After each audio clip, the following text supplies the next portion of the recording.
మెదక్ జిల్లా నిజాంపేట మండలంలో పాకిస్తాన్, బంగ్లాదేశ్కు చెందిన అక్రమ వలసదారులను గుర్తించి వారి స్వదేశానికి పంపాలని భారతీయ జనతా పార్టీ నాయకులు నిజాంపేట తహసీల్దార్కు అలాగే స్థానిక ఎస్సీకి వినతి పత్రం సమర్పించారు.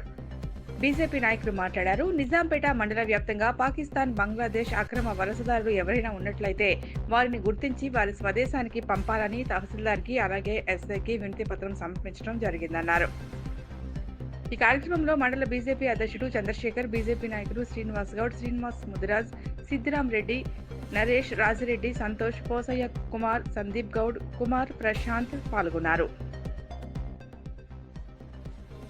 జరిగిన హిందువుల మీద జరిగిన దాడి చాలా బాధాకరమైన విషయం.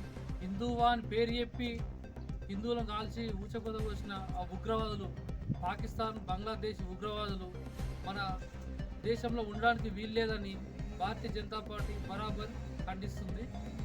అలాగే మా నిజాంపేట మండలంలో కూడా ఎవరైనా బంగ్లాదేశీలు కానీ, పాకిస్తానీలు కానీ, రోహింగ్యాలు కానీ ఎవరైనా పర్మిషన్ లేకుండా ఉంటే వారు తక్షణమే నిజాంపేట మండలం వదిలిపెట్టుకోవాలి.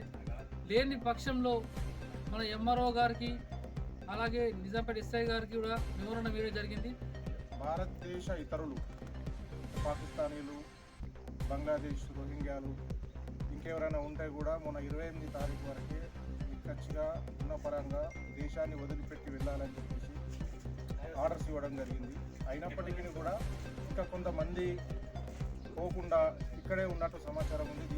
దీనిపై వెంటనే చర్యలు తీసుకోవాలని చెప్పేసి ఎస్ఐ గారికి, ఎంఆర్ఓ గారికి అన్ని మండలాల్లో కార్యక్రమం చేపట్టడం జరుగుతుంది. ఎప్పుడైతే హిందుస్థాన్కి అన్యాయం చేసి హిందువులకు కేవలం హిందువులను టార్గెట్ చేసి హిందువులనే ఊచకొత్త కూర్చిన ఉగ్రవాదులు భారతదేశంలో ఉండడానికి వీలు లేదు.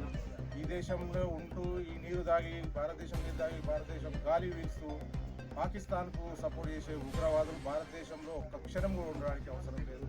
అలాగే కాంగ్రెస్ పాలిత రాష్ట్రాలు ఈ సూచనను పరిగణలో తీసుకోవడం లేదు. కాబట్టి వారు కూడా ఖచ్చితంగా వాళ్ళ రాష్ట్రాల్లో ఉన్న పాకిస్తానేతరులు, బంగ్లాదేశీలు ఖచ్చితంగా బయటకు పంపించాల్సిన అవసరం ఎంతైనా ఉంది.